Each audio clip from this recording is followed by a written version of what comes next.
Olá amigos, meu nome é Thiago Bizzi e este aqui é o Farol LS referente ao fechamento do mercado de bolsa nesta quinta-feira, dia 10 de novembro de 2016. Então nessa primeira parte do Farol, que é aberto, está aqui no YouTube, eu vou tratar do gráfico do índice Bovespa, do futuro do índice Bovespa, os índices americanos, dólar e juros.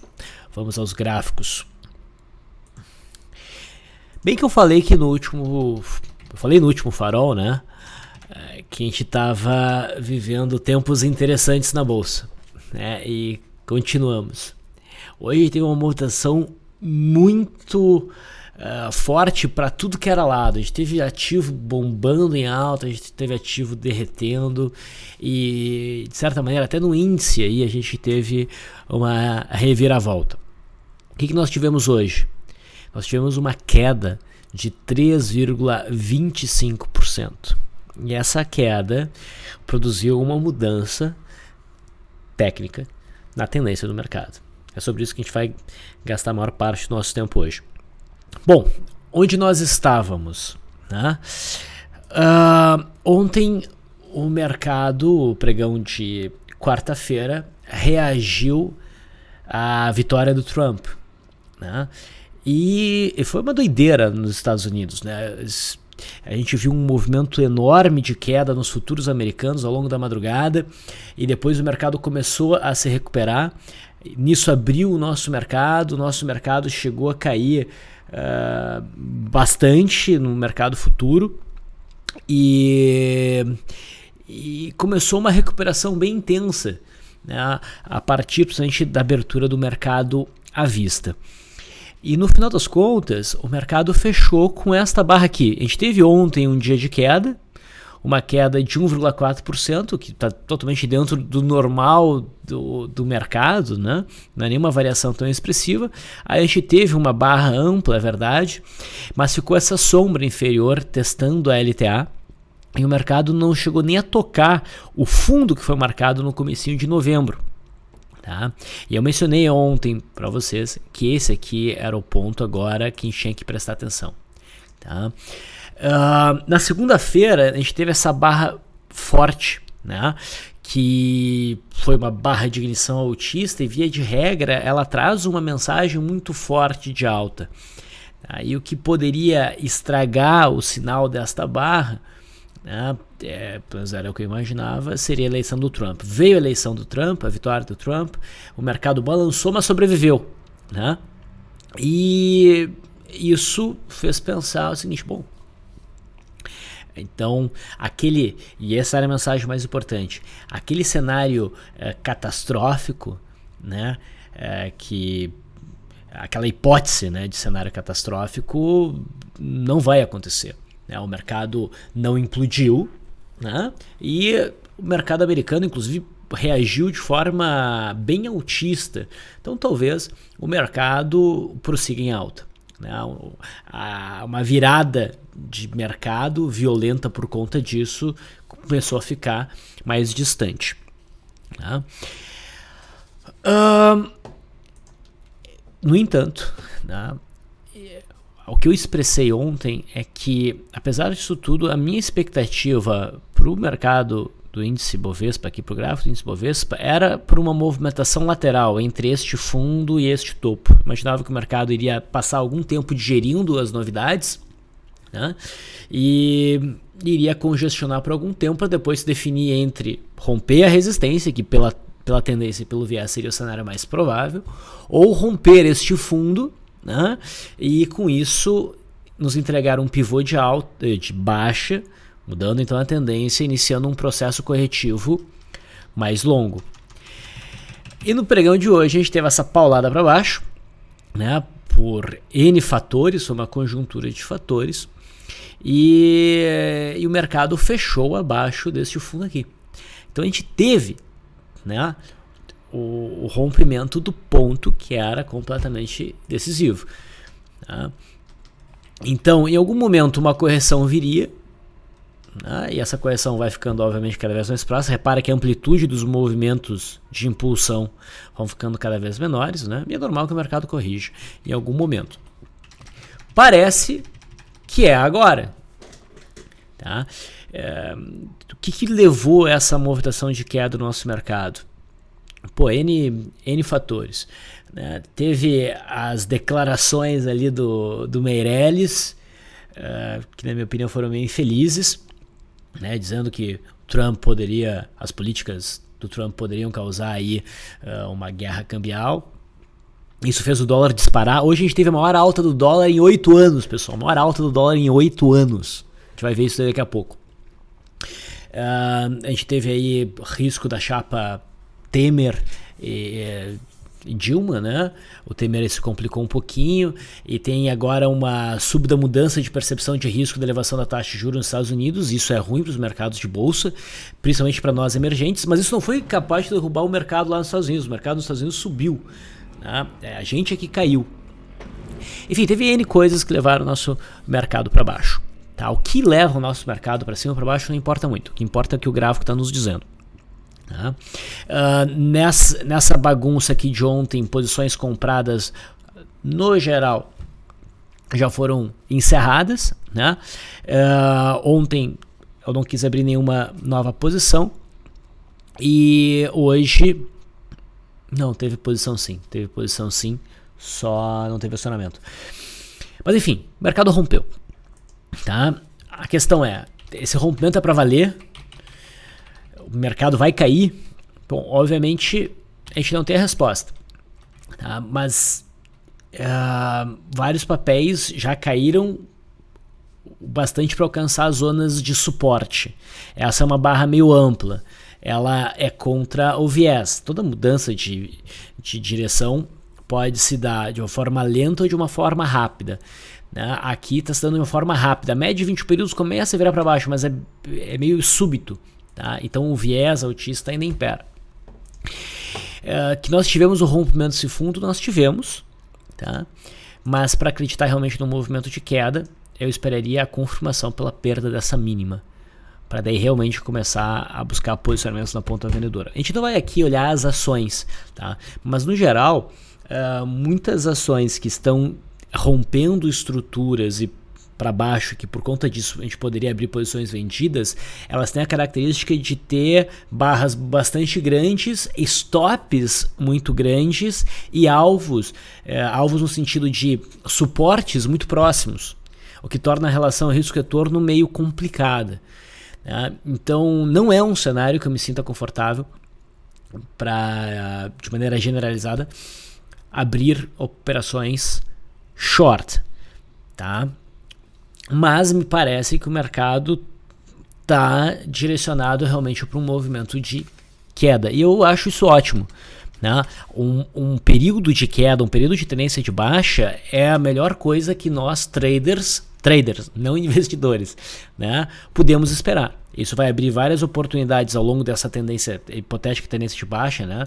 Se ela vier de fato a se desenrolar, oportunidades, e semeia belas oportunidades de compra para o futuro, né?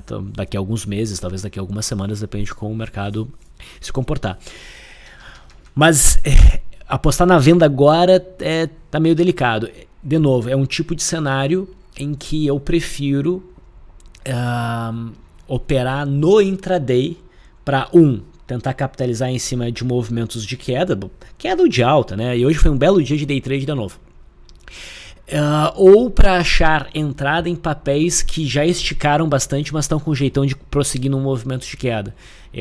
Entro através do intraday se houver uma brecha, eu dependo da movimentação intradiária, uso o stop de intraday, se o papel flui a meu favor e fecha bem com gordura para queimar, né, eu posso arriscar esse meu ganho de day trade, né, arriscar perder ele, porque eu posso vir a ser estopado nos próximos pregões, né, mas eu mantenho a posição na expectativa de que o mercado continue nessa direção. Então essa é a minha estratégia em cenários como esse.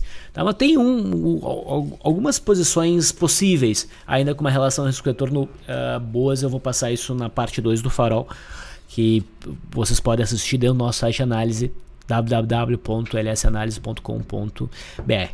Tá? Mas essa é a orientação geral. Eu esperaria a confirmação aqui, para ver se o mercado não reage amanhã. Tá? e buscaria por entradas no intraday, tá? O que pode acontecer que pode estragar essa tentativa de início de tendência de baixa pelo fato de muitos papéis já estarem esticados para baixo e muitos já em certas zonas de suporte, o mercado respirar amanhã, reagir, tá? Isso põe em dúvida o rompimento de um pivô. Se o mercado volta para cima, talvez a gente tenha mais um evento de rompimento falso. Isso pode levar o mercado para um movimento de alta que nos deixe dentro de uma congestão. Tá? Então, eu só quero me assegurar que a gente não vai ter esse movimento. Tá? É bom mostrar já o mercado americano. Observem o gráfico do índice Dow Jones. Eu estava esperando que o índice Dow Jones testasse o topo histórico um pouco mais claramente, mas que respeitasse o topo histórico. Eu não estava esperando um movimento muito forte. Errei. O índice Dow Jones subiu, rompeu o topo histórico, nos dá então a nova máxima histórica e não há nenhum sinal de reversão. Então o mercado americano realmente, no final das contas, gostou do Trump na presidência. Olha esse movimento de alta.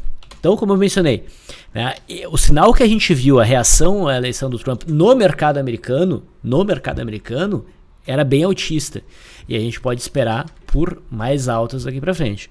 Tá?